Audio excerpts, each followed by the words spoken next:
Chapter 7.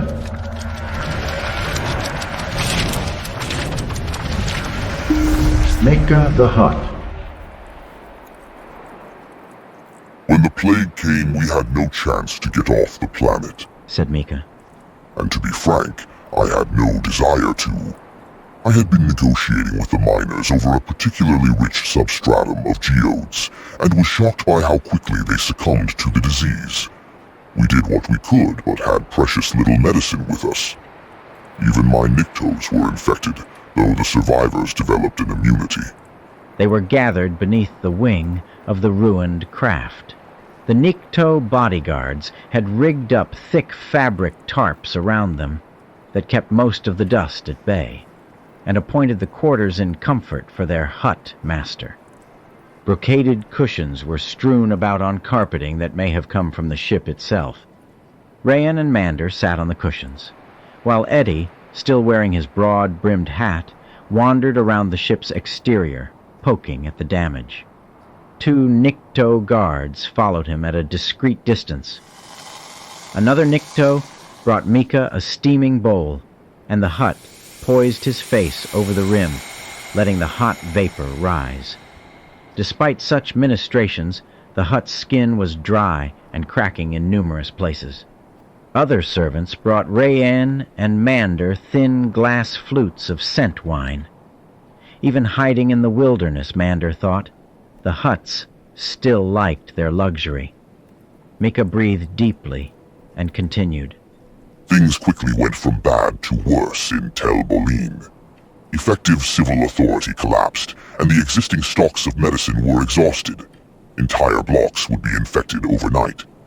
Then the stories began to circulate that outworlders, traders, and aliens were responsible for the plague. Houses and buildings were burned. Mika sighed. It turns out that those blaming the outworlders were right, though not the way they thought. I tracked the spread of the disease through the region and discovered that it appeared first in the Temple Valley. When things became too uncomfortable in the city, I decamped with my entourage and came looking.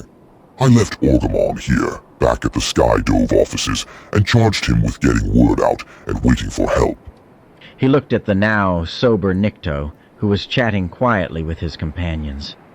It sounds like he failed in the first case, but succeeded admirably in the second. The hut turned back to the others, regarding them with wide, expressive eyes. I confirmed that the first and most virulent cases came from this area, and once we arrived, we searched the region until I found this ship. He looked up at the blackened and twisted metal. From the weathering and exposure, this wreck is recent.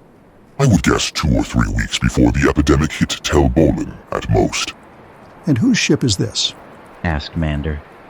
That is the thing of it, said Mika. I do not know. It is a YV-100, said Rayan. Corellian Engineering Corporation model. But even from the remains, it looks heavily modified. That's not unusual for this type of ship. We know the make of it, but have no record of the owner, Mika clarified. Nothing on our registry or that of the Miners Guild in Tel Bolin matches it, and none of the onboard records survived the impact. We found the bodies of the crew, Corellians by the way, and we burned the remains as best we could in accord with their customs. Well, you could always pull the inspection numbers off the engines, suggested Rayan. The hut paused for a moment, and then nodded at one of his guards. The Nycto immediately went over to one of the cast-off engines with a data pad. Meanwhile, Mika pointed to the west. I assume they were smugglers. Geode smuggling is fairly common here. Otherwise, they would have landed at Tel Bolin.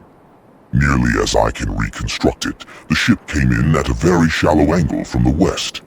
I think it clipped one of the sentinel stones in that direction. Perhaps it was at night or in a bad storm. Had the pilot been more capable, she would have been able to land the craft. Perhaps they were already affected by the disease.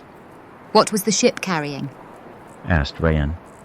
The hut shrugged, a full-body ripple that radiated down his back. It was empty when my people found it. It could have been making a deadhead run. Traveling empty. Perhaps coming to pick something or someone up. Or someone else got to the wreck before you did, said Eddie. Mander hadn't realized that the Bothan had returned and had been standing there, listening to their discussion. Eddie crossed over to Mander and held out a cupped hand. I found this near the remains of the cargo bay. He carefully poured the contents into Mander's palm. Eddie had given Mander a handful of sand. Mander looked closer and saw that among the sand were bright crystals of purple. Tempest, said Rayanne, who was leaning in as well.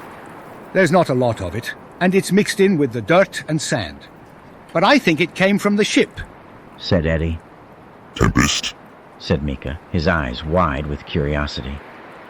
A hard spice, very addictive, said Mander, offering the tainted sand to the hut.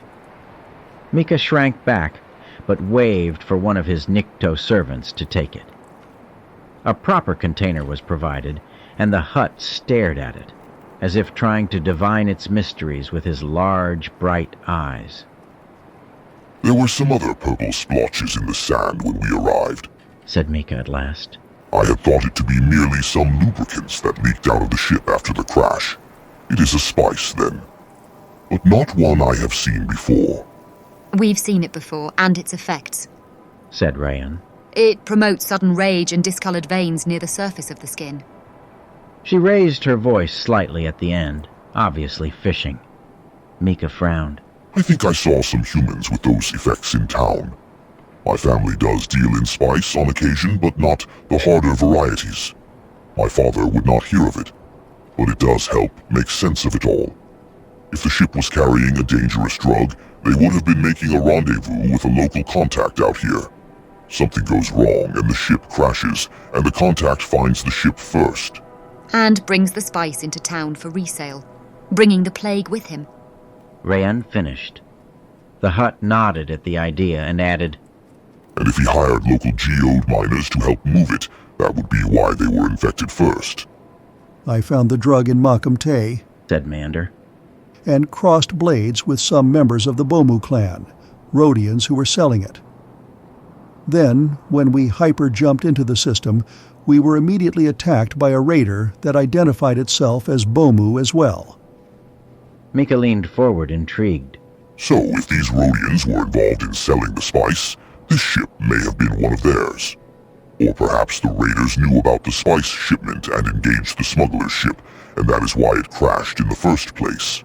Possibly both the Rhodians and the Corellians you found dead here work for the same operation, said Mander. Mika leaned back and stroked what could have been, beneath the rolls of fat, his chin. Your raider would have been in space because they couldn't get to the surface and the shipment of Tempest. Or they had nothing to do with this shipment at all and were just in space waiting for us, said Rayanne. At that, the hut's wide eyes turned on her with a quizzical look. Mander said, Rhodians take vengeance very seriously, and we gave them good enough cause. And they may have been involved in the death of a companion of ours. The hut looked at Rayanne, and recognition dawned. You are a Pantoran, like the other Jedi. Toro, his name was. His name was. Said Rayanne, frowning. He was killed. The hut's face fell in on itself. I am sorry. He said, and sounded like he meant it. I met him only a few times when he was negotiating with the family. He seemed very brave and honest. It's one of the things we are looking into, said Mander, and the hut turned back to him. The Bomus may be after us because of the Tempest, or they may be after us because of the coordinates of the Indrexu spiral. Oh, said the young hut. That deal went through then, and that was how you got here. Yes, I've used the route myself. Was there anyone else interested in those coordinates? Asked Mander. Or more important, was there anyone who would not want other people to have those coordinates? No, said Mika, after a moment's thought. We acquired that hyper-jump path about 6 standard months ago and used it to speed our deliveries. But we also found it was a route better for light freighters than big ships. My father always said, Jopando Kifofon, information is like fruit. It is perishable and can quickly go bad. As soon as you discover something, the chance that someone else discovers the same thing or discovers that you have discovered it, goes up exponentially. The Bothans know this very well. He nodded to Eddie when he said this, who touched the tip of his hat in recognition. Mika returned to the subject saying, We put out word about the existence of the route, and were surprised when the most reasonable response came from the new Jedi Order. We figure it was a good sale, in that you would then distribute that information with less of an immediate profit, and we would benefit most from the situation. You can check with my father, but there were no other serious bidders that I knew of. That doesn't mean that someone else wasn't using the Indrexu spiral and hoping to keep others away, said Mander. The Hutt thought about it for a moment, then nodded. Especially if they were using the spiral for smuggling this hard spice, this Tempest, said Mika. They might be properly motivated to stop anyone who threatens to give away their secrets. including the Utases. Mander began, but he was interrupted from pursuing this tack further by sudden shouts from the Nikto guards. They were pointing up the hillside that led back to Tel Bolin.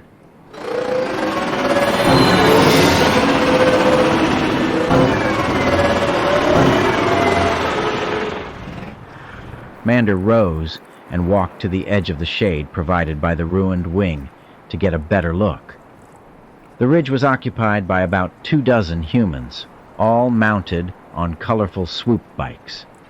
The Jedi noticed that the 3 bikes they had liberated earlier and later abandoned were among their number. Our friends are back, said Mander.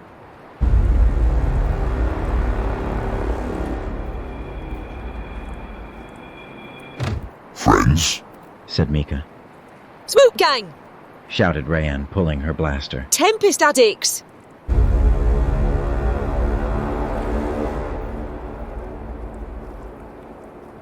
Eddie had pulled his blaster as well and was alongside her. Mander noted that his was a small, discreet weapon and realized he had not seen him use it previously.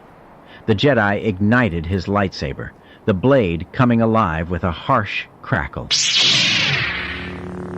Behind them, a handful of Nikto closed over Mika, hustling him back to his larger skiff. The others were scrambling with their blaster carbines to find cover. The leader of the swoop gang, the large one without the hat, raised a hand and let out a war whoop. Fight! The wave of swoops surged down from the crest, their forward blasters firing.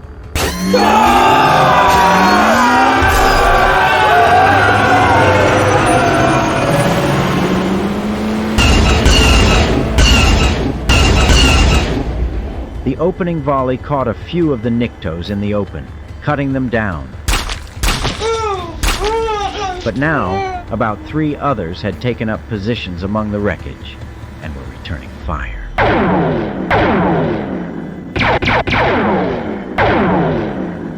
A couple of the swoop riders fell, but the entire wave came on.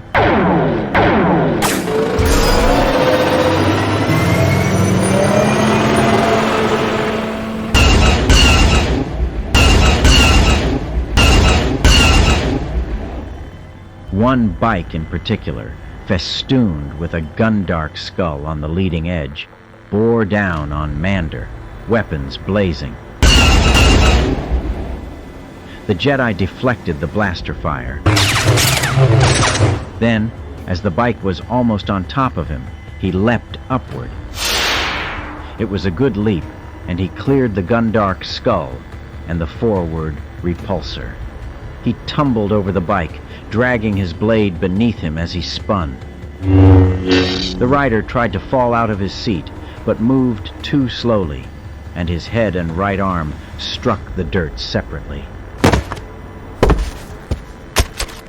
The unmanned swoop continued forward and caught an outcropping, toppling end over end into the crashed and ruined starship.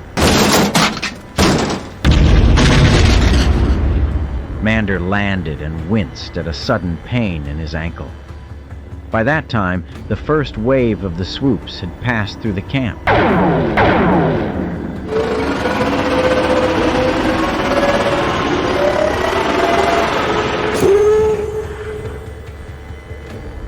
Only about 4 had fallen, leaving more than a dozen. The leader gave another wave, and with a shout, they surged back into the camp.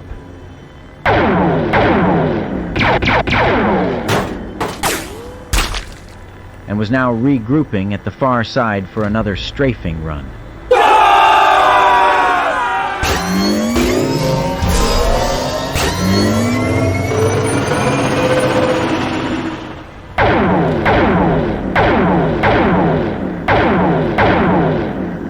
Mander looked around quickly. There was no sign of Mika and his defenders. Eddie and Rian had hunkered down behind some crates and were returning fire, shot for shot. On closer inspection, Mander could see that most of the original Nikto defenders were down. The attackers had mobility and firepower, he realized. The best he could do to even the odds was to take out the chain of command. The Jedi ran into the open toward the swoop gang leader. The gang leader had produced a long, curved blade and was piloting the swoop one-handed, intent on cutting Mander down before everyone.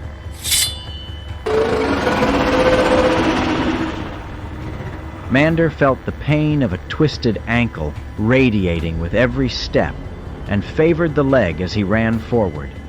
The swoop leader saw the limp and screamed again. His face twisted in a spasm of Tempest-induced rage. Mander waited for the last second, then brought his blade up to match that of the leader. The lightsaber cut through the blade effortlessly, but the blade was not Mander's target. Instead, he followed through to dig into the leader's torso and the seat itself, cutting through the couplings and thrusters. The swoop let out a shriek and pitched sideways, dragging its dead rider across the sand before impacting into the side of a ruined starship engine. Blaster bolts cut around him, and Mander deflected what he could, but limped toward Rian and Eddie's position as they lent him cover. The attackers were down to less than a dozen, but only a couple of Nikto bodyguards were still standing. The surviving swoops spun around for yet another pass.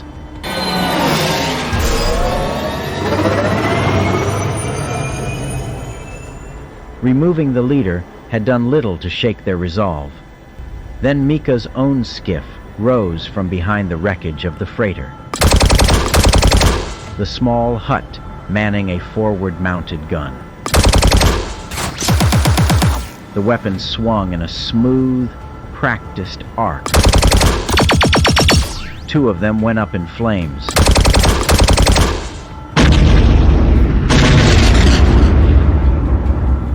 And the concussions flipped another pair of swoops.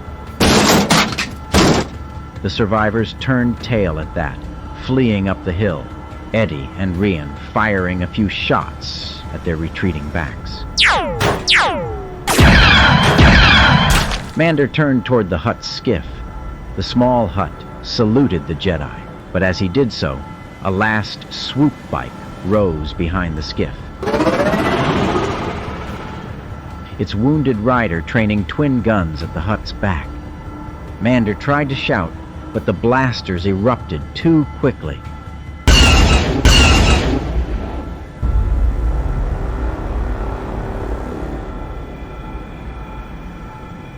And the hut ducked.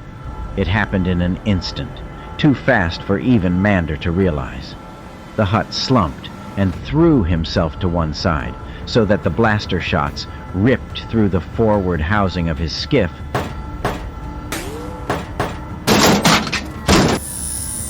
and one of his guardian Niktos, but left the hut unscathed. In a moment, shots from Eddie, Rayan, and the surviving Niktos cut the biker down.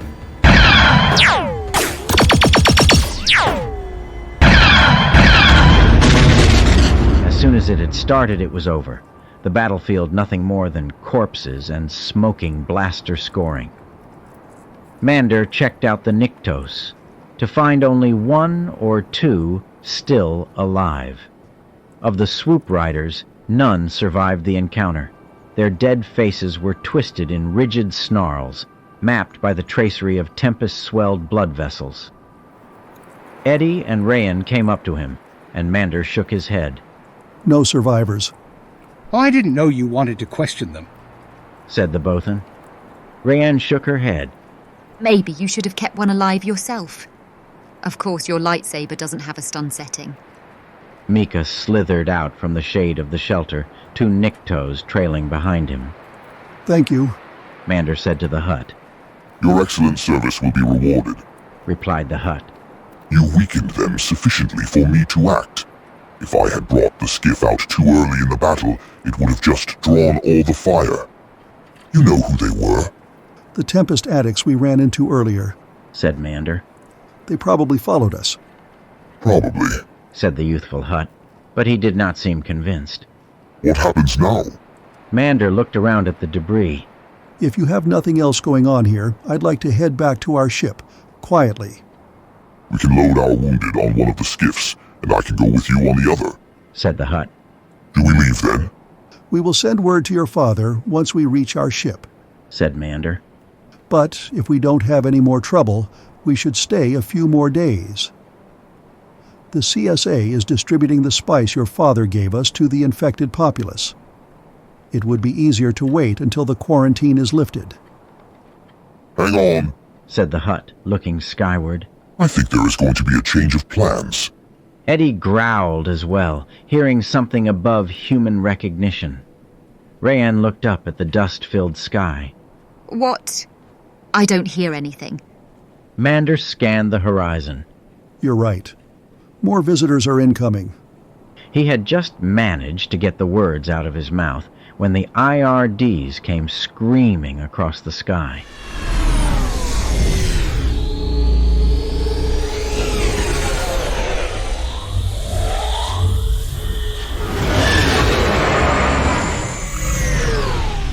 There were 3 of them. One of them banked toward Tel Bolin.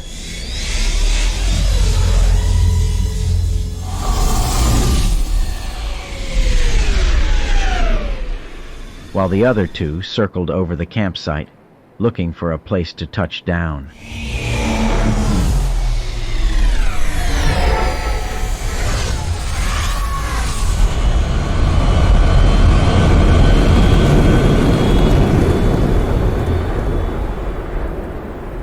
The cavalry arrives, muttered Rayan.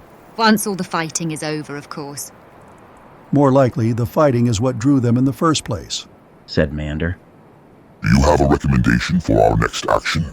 Said Mika, looking sidewise at the Jedi.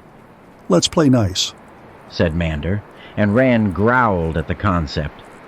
After all, he continued, your father did ask the CSA to find you, and now they have, after their own fashion. Flight Officer Lockerbie was in his cleanly pressed uniform, though more cautious and officious than Mander had previously thought possible. He stood farther away from the Jedi and the others as he spat out orders. Everyone will remain in the campsite. A shuttle has been dispatched from the Resolute to collect you and your wounded. He continued. Our other IRD is currently tracking the fleeing swoop, and before you make the request, you will not be allowed to return to the new ambition. At least not until Lieutenant Commander Kryn has had a chance to speak with all of you. Locking his gaze upon Mander, he added, And one more thing, she wishes to speak with you, Mander Zuma, immediately.